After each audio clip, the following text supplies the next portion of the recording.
తన వెంబడి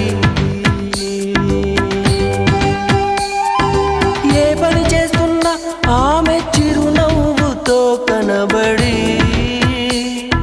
చూపుల వల వేసి తీసుకెళుతుంది తన